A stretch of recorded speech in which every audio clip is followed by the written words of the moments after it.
Morning dear students, welcome back. ನಾನು ನಿಮ್ಮ physics professor doctor Nagaraj. Second PUC physics ಅನ್ನು discuss ಮಾಡ್ತಾ ಇದ್ದೀವಿ. ಕಿರ್ಚಾಫ್ ಲಾಸ್ ಆಯಿತು, ಓಮ್ಸ್ ಲಾ ಆಯಿತು, current electricity first chapter complete ಆಯಿತು. ಮಧ್ಯದಲ್ಲಿ ಒಂದಷ್ಟು ನ್ಯೂಮರಿಕಲ್ ಪ್ರಾಬ್ಲಮ್ಸ್ ಅನ್ನು ಮಾಡಿದೆ.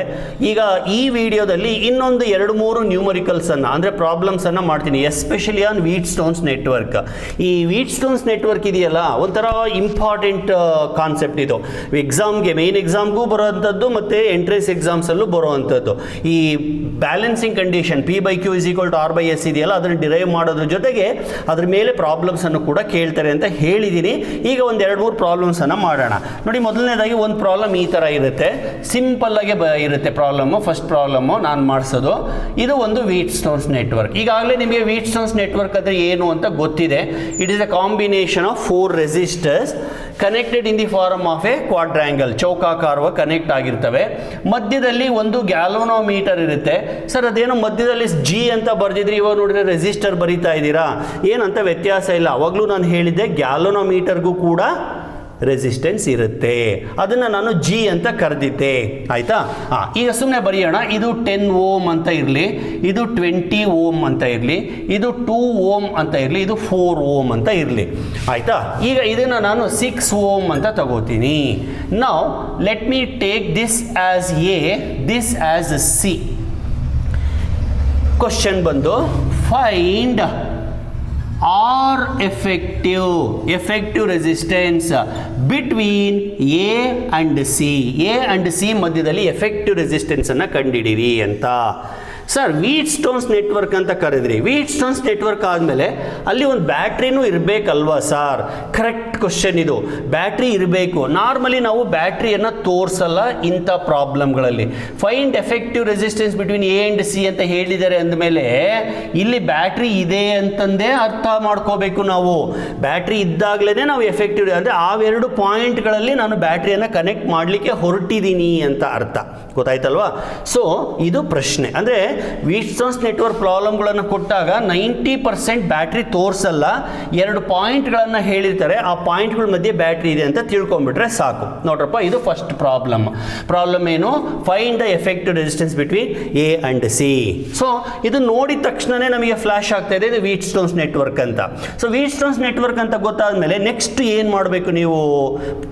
ಮೊದಲನೇದಾಗಿ ನೀವು ಮಾಡಬೇಕಾಗಿರೋ ಕೆಲಸ, P/Q/R/S ವ್ಯಾಲ್ಯೂಗಳನ್ನು ಗಮನಿಸೋದು, P/Q ಕಂಡುಹಿಡಿಯೋದು, R/S ಕಂಡುಹಿಡಿಯೋದು. P/Q ಕಂಡುಹಿಡಿತೀನಿ, 10/20 ಎಷ್ಟಾಯಿತು?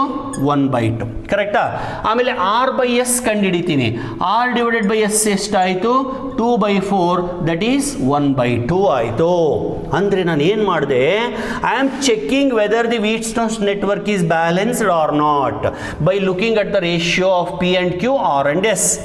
If I get P/Q is equal to R/S, then I can say it is a balanced network. ನೋಡಿ, ಇಲ್ಲಿ ಆಗಿದೆ. P/Q ಎಷ್ಟು? 1/2. R/S ಎಷ್ಟು? ಅದು 1/2ನೇ. ಅಂದರೆ it is a balanced network. So balanced network ಹೌದೋ ಅಲ್ವೋ ಅಂತ ಫಸ್ಟ್ ಚೆಕ್ ಮಾಡ್ಕೊಂಬಿಡಿ. ಒಂದು ಸತಿ ಅದು ಕನ್ಫರ್ಮ್ ಆದಮೇಲೆ ನೆಕ್ಸ್ಟ್ ಸ್ಟೆಪ್ ಏನು ಮಾಡಬೇಕು ಅಂದರೆ, ಈ ಕೊಟ್ಟಿರೋ ಸರ್ಕ್ಯೂಟಲ್ಲಿ ಈ ಗ್ಯಾಲನೋಮೀಟರ್ ರೆಸಿಸ್ಟೆನ್ಸನ್ನು ನೆಗ್ಲೆಕ್ಟ್ ಮಾಡಬೇಕು. ಅದು ಇದ್ದು ಇಲ್ಲ ಅಂತ ಅರ್ಥ. ಗ್ಯಾಲನೋಮೀಟರ್ನಲ್ಲಿ ಕರೆಂಟ್ ಹೋಗೋದಿಲ್ಲ. So galvanometer resistance is 0. So there is no current flowing through the galvanometer. ಯಾವಾಗ? Only when the network is balanced. Got it? So ಇದಿದ್ರೂ ಕೂಡ ಡಮ್ಮಿ, ಅದು ಇಲ್ಲ ಅಂತ. ಈಗ ನೋಡಿ, ಇಲ್ಲಿಂದ ಇಲ್ಲಿ ತನಕ ಇದೆರಡು ಸೀರೀಸಲ್ಲಿದೆ ಅಲ್ವಾ? ಸೊ ಅಲ್ಲಿಗೆ P and Q are in series. First step P+Q. ಯಾಕೆ sir P+Q? Because resistors are in series, that is 10+20. ಆಯಿತಾ?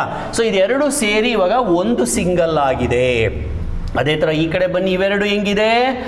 R and S, ಎರಡನೇ step, R and S also in series. ಇವೆರಡು ಕೂಡ ಸೀರೀಸಲ್ಲಿದೆ. So that is R+S, that is 2+4, this is 30, this is 6. ಯಾಕೆ sir ಹಿಂಗೆ ಬರೆದ್ರಿ? ಯಾಕೆ ಅಂದರೆ ಸೀರೀಸ್ ಕಾಂಬಿನೇಷನಲ್ಲಿ ರೆಸಿಸ್ಟೆನ್ಸ್ಗಳನ್ನು ನಾವು ಆ್ಯಡ್ ಮಾಡ್ತೀವಿ. So R effective is equal to R1 plus R2 ಅಂತ ನಮಗೆ ಗೊತ್ತಿದೆ. ಅಲ್ವಾ? ನೆಕ್ಸ್ಟ್ ನೋಡ್ರಪ್ಪ, ಇವೆರಡು ಸೇರಿಕೊಂಡು ಇವಾಗ ಒಂದು ಸಿಂಗಲ್ ರೆಸಿಸ್ಟರ್ ಆಗಿದೆ. ಇವಾಗ ಇದೆಲ್ಲ ಇಲ್ಲ, ಈಗ ಮೇಲಿನ ಪೋರ್ಷನ್ ಇಲ್ಲ. ಹಾಗೆ ಇದೆಲ್ಲ ಸೇರಿಕೊಂಡು ಒಂದು ಸಿಂಗಲ್ ರೆಸಿಸ್ಟರ್ ಆಗಿದೆ. ಈ ಕೆಳಗಡೆ ಪೋರ್ಷನ್ ಇಲ್ಲ. ಅಂದರೆ ನೀವು ಇದನ್ನು ಮೈಂಡಲ್ಲೇ ಪಿಕ್ಚರೈಸ್ ಮಾಡ್ಕೋಬೇಕು. ನಾನು ಇಲ್ಲಿ ಪದೇ ಪದೇ ಅಳಿಸೋ ಅವಶ್ಯಕತೆ ಇಲ್ಲ. ಈಗ ಸರ್ಕ್ಯೂಟ್ ಈ ಫಾರ್ಮಿಗೆ ರೆಡ್ಯೂಸ್ ಆಗಿದೆ. ಮುಂಚೆ ಪಿ ಮತ್ತು ಕ್ಯೂ ಸೇರಿಕೊಂಡು ಪಿ ಪ್ಲಸ್ ಕ್ಯೂ ಆಯಿತು. ಆರ್ ಮತ್ತು ಎಸ್ ಸೇರಿಕೊಂಡು ಆರ್ ಪ್ಲಸ್ ಎಸ್ ಆಯಿತು. ಅಂದರೆ ಇದು ಪಿ ಪ್ಲಸ್ ಕ್ಯೂ, ಇದು ಆರ್ ಪ್ಲಸ್ ಎಸ್. ಈಗ ಎರಡು ರೆಸಿಸ್ಟರ್ಗಳು ಪ್ಯಾರಲಲ್ ಇದ್ದರೆ ಫಾರ್ಮುಲಾ ಏನು ಹೇಳಿ ನೋಡೋಣ. R1 R2 ಪ್ಯಾರಲಲ್ ಇದ್ದರೆ it is R1 R2 divided by R1 plus R2 ಅಲ್ವಾ? ಅಂದರೆ this into this divided by this plus this. ಅಂದರೆ ಮೂರನೇ ಸ್ಟೆಪ್ ಇಲ್ಲಿ ಬರೀತೀನಿ. ಇವಾಗ ಬಂದ್ಬಿಡ್ತು final answer. R effective is equal to this into this. P plus Q ಎಷ್ಟು ಬಂದಿದೆ? 30 ಬಂದಿದೆ. ಇಂಟು 6 ಇದೆ divided by P plus Q 30 plus 6, that is equal to 180 divided by 36. 180 divided by 36 ಅನ್ನು ಸಾಲ್ವ್ ಮಾಡಿ. 9 4s 9 2s 4 1s 4 5s. So finally 5 ohm is the answer. ಇದು ಸ್ವಲ್ಪ lengthy ಆಯಿತು explanation. First problem ಸ್ವಲ್ಪ ಲೆಂತಿಯಾಗಿ ಹೇಳಿದ್ದೀನಿ ನೋಡಿ. ಯಾವಾಗಲೂ ವೀಟ್ಸ್ಟೋನ್ಸ್ ನೆಟ್ವರ್ಕ್ ಬ್ಯಾಲೆನ್ಸ್ ಆಗಿದೆ ಅಂತ ಗೊತ್ತಾಗ್ಬಿಟ್ರೆ ಡೈರೆಕ್ಟಾಗಿ ನೀವು ಈ ಫಾರ್ಮುಲಾ ಉಪಯೋಗಿಸ್ಬೋದು. ಯಾವುದು? P plus Q into R plus S divided by P plus Q plus R plus S.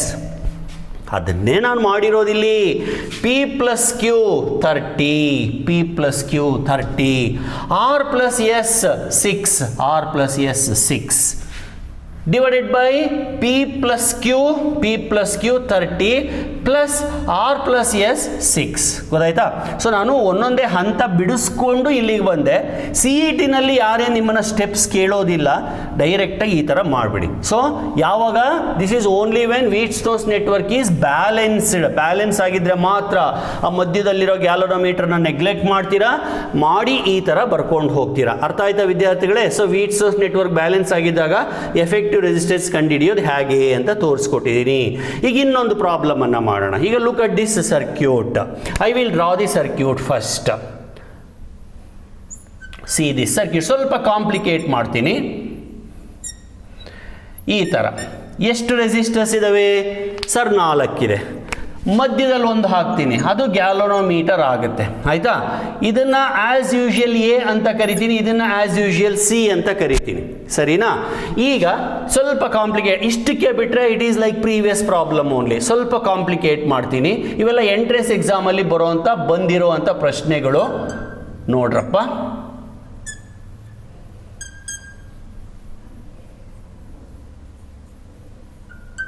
Complicate ಆಯ್ತಾ? ತುಂಬ ಕಾಂಪ್ಲಿಕೇಟ್ ಅನ್ನಿಸ್ತಾ ಇದೆ. ಈಗ ಪ್ರಶ್ನೆ ಬಂದು find effective resistance between A and C if each resistance value is 1 ohm. ಪ್ರತಿಯೊಂದೂ 1 ohm ಅಂತ ಅಂದ್ಕೊಂಡು find the effective resistance between A and C. ಇವು ಟ್ರೈ ಮಾಡ್ತೀರಾ? ಬೇಕಾದ್ರೆ ವಿಡಿಯೋನ ಪಾಸ್ ಮಾಡಿ ಟ್ರೈ ಮಾಡಿ, ಇಲ್ಲಾಂದರೆ ನಾನು ಎಕ್ಸ್ಪ್ಲೈನ್ ಮಾಡ್ತೀನಿ. Okay, so I will continue with the explanation of this circuit. Meanwhile if you want you can stop the video, try. Later on you can continue with the video and verify the answer. Okay, well I will continue now. ಈಗ ನಾನು ಹೇಳಿದೆ ಪ್ರತಿಯೊಂದು ರೆಸಿಸ್ಟರು 1 ohm ಅಂತ. ಯಾವುದಾದ್ರು ಒಂದು ಮೂಲೆ ತಗೊಳ್ಳೋಣ. ಈ ಮೂಲೆ ತಗೊಳ್ಳೋಣ. ನೋಡ್ರಿ, ಇದು 1 ಓಮ್, ಇದು 1 ಓಮ್, ಇವೆರಡು ಸೀರೀಸ್ ಆಗಿ 1 + 1 2 ಆಗುತ್ತೆ. ಸೊ ಇದೆರಡು ಹೊರಟೋಗಿ ಒಂದು ಸಿಂಗಲ್ ರೆಸಿಸ್ಟರ್ ಆಗುತ್ತೆ, ವ್ಯಾಲ್ಯೂ 2. ಅಂದರೆ ಈ ರೆಸಿಸ್ಟರು ಇಲ್ಲ, ಅಳಿಸೋದಿಲ್ಲ, ನಾನು ಹಾಗೆ ಹೇಳ್ತಾ ಇದ್ದೀನಿ. ಈ ರೆಸಿಸ್ಟರು ಇಲ್ಲ, ಈ ರೆಸಿಸ್ಟರು ಇಲ್ಲ, ಈ ಪೋರ್ಷನ್ ಹೋಗಿ 2 ಓಮ್ ಆಯಿತು. ಇದು 2, ಇದು 1. ಇವಾಗ ಇವೆರಡನ್ನು ನೋಡಿದರೆ ಹೆಂಗೆ ಕಾಣುತ್ತೆ? ಇದು 2, ಇದು 1. ಇವೆರಡು ಪ್ಯಾರಲಲ್ ಇದೆ ಅಂತ ಅನ್ಸೋದಿಲ್ವಾ ಸರ್? ಅನ್ಸೋದೇನು? ಪ್ಯಾರಲಲ್ಲೇನೆ. ಹಾಗಾದ್ರೆ ಇದ್ರ ವ್ಯಾಲ್ಯೂ ಎಷ್ಟು? ಪ್ಯಾರಲಲ್ ಕಾಂಬಿನೇಷನ್ ಫಾರ್ಮುಲಾ ಚೆನ್ನಾಗಿ ಗೊತ್ತಿದೆ ನಿಮಗೆ. R1 × R2 that is 2 × 1 divided by R1 plus that is 2 + 1 that is nothing but 2 divided by 3.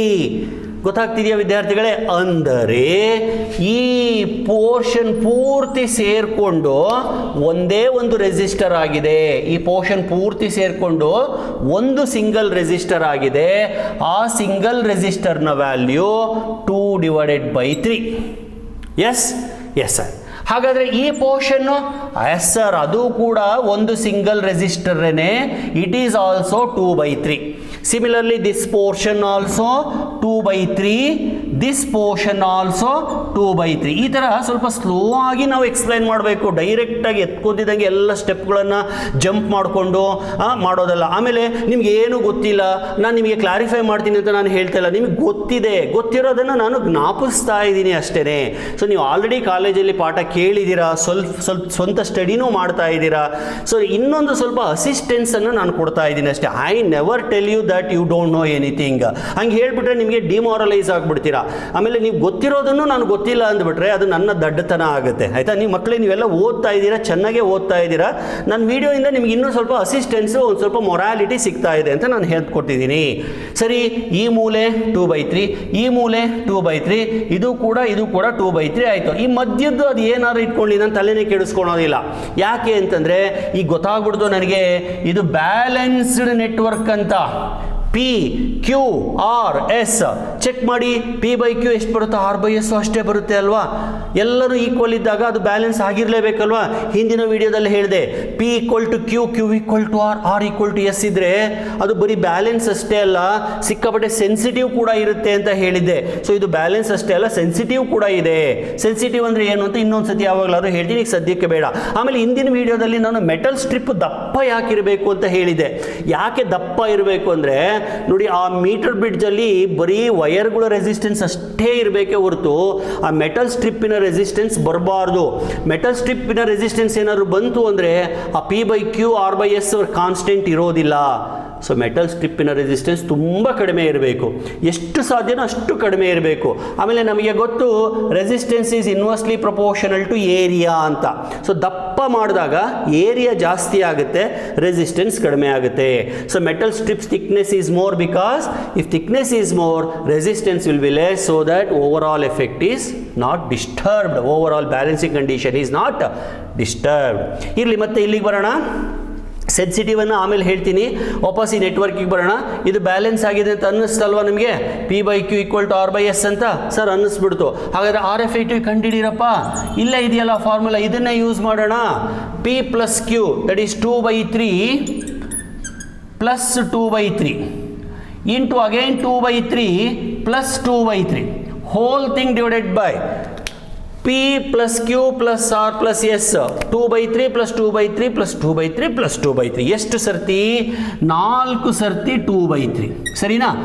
S, simplify ಮಾಡಿ. ಇದು 2 ಸರ್ತಿ 2/3 ಇದೆ, 2 × 2/3 ಆಯಿತಾ? ಇದು ಅಷ್ಟೇ 2 × 2/3. ಇದು 4 2s 8/3. ಎಲ್ಲ ಸಾಲ್ವ್ ಮಾಡಿ ಎಷ್ಟು ಬರುತ್ತೆ ಆನ್ಸರ್ ನೋಡೋಣ. So the numerator becomes 4/3 × 4/3 divided by 8/3. ಒಂದು 3 ಕ್ಯಾನ್ಸಲ್ ಆಗುತ್ತೆ. 4 4s 16 divided by 3 ಕೆಳಗಡೆ ಬರುತ್ತೆ. 3 × 8 that is 16 divided by 24 ohm. This is the effective resistance. Simplify ಮಾಡೋಂಗಿದ್ರೆ ಮಾಡಿ ಬೇಕಾದರೆ. ಯಾವುದರಿಂದ ಹೋಗುತ್ತೆ? 8 ಇಂದನೇ ಹೋಗುತ್ತೆ ನೋಡಿ. 8 2s 8 3s that is finally 2 divided by 3 ಬಂತು. ಅಂದರೆ if P is equal to Q, Q is equal to R, R is equal to S, then R effective is also equal to P or Q ಅಥವಾ R or S. ನೋಡಿ, ಎಲ್ಲ 2/3 ಬಂದ್ಬಿಡ್ತು. ಇರಲಿ, ಇದು actually IIT JEE ಬಂದಂಥ ಪ್ರಶ್ನೆ ಇದು. So ಇವಾಗ ಫಸ್ಟ್ಗೆ ಸುಮ್ಮನೆ ಈ ಸರ್ಕ್ಯೂಟ್ ನೋಡಿದಾಗ ನಮಗೆ ಇದು ಏನಪ್ಪ ಹಿಂಗೆ ಅಗಾಧವಾಗಿದೆ, ಭೂತಾಕಾರವಾಗಿದೆ ಅಂತ ಅನಿಸುತ್ತೆ.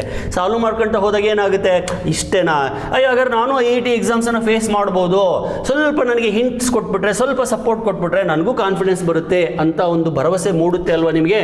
ಎಸ್, ಆ ಥರ ಭರವಸೆ ಮೂಡಿಸ್ಲಿಕ್ಕೆ ಆ ಥರ ಸಹಾಯ ಮಾಡಲಿಕ್ಕೆ, ಆ ಥರ ಪುಷ್ ಕೊಡಲಿಕ್ಕೆ ನಾನಿದ್ದೀನಿ. ನೀವು ಮಾಡಬೇಕಾಗಿರೋದಿಷ್ಟೇ, ನಾನು ವೀಡಿಯೋಸನ್ನು ಕಂಟಿನ್ಯೂಸ್ ಆಗಿ ವಾಚ್ ಮಾಡಿ, ಲೈಕನ್ನು ಮಾಡಿ, ಶೇರನ್ನು ಮಾಡಿ, ಕಾಮೆಂಟ್ಸನ್ನು ಮಾಡಿ, ಜೊತೆಗೆ ನಿಮ್ಮ ಸ್ನೇಹಿತರ ಜೊತೆ ಹಂಚ್ಕೊಳ್ಳಿ. ಆವಾಗ ನನ್ನ ವೀಡಿಯೋಸು ಪಾಪ್ಯುಲರ್ ಆಗ್ತಾ ಹೋಗುತ್ತೆ. ಇಲ್ಲ ಅಂತಂದರೆ ಏನಾಗುತ್ತೆ, ಕ್ವಾಲಿಟಿ ಇದ್ದರೂ ಕೂಡ ಜನಗಳಿಗೆ ರೀಚ್ ಆಗೋದಿಲ್ಲ. ಆಮೇಲೆ ಎಷ್ಟೋ ದಿವಸ ಆದಮೇಲೆ ಗೊತ್ತಾಗುತ್ತೆ, ಅಯ್ಯೋ ಎಷ್ಟು ಚೆನ್ನಾಗಿತ್ತಿದ್ದು ಪಾಠ, ನನಗೆ ಗೊತ್ತೇ ಆಗಲಿಲ್ಲ ಅಂತ. ಅಷ್ಟೊತ್ತಿಗೆ ಟೈಮ್ ಮುಗಿದೋಗ್ಬಿಟ್ಟಿರುತ್ತೆ. ಓಕೆ ವಿದ್ಯಾರ್ಥಿಗಳೇ, ದಯವಿಟ್ಟು ಇದನ್ನು ಶೇರ್ ಮಾಡಿ. ಇನ್ನೂ ಒಂದಷ್ಟು ಪ್ರಾಬ್ಲಮ್ಸನ್ನು ಮಾಡಿ ನಾನು ಮೂವಿಂಗ್ ಚಾರ್ಜಸ್ ಆ್ಯಂಡ್ ಮ್ಯಾಗ್ನೆಟಿಸಮ್ ಕಡೆ ಹೋಗ್ತೀನಿ. Okay, thank you very much.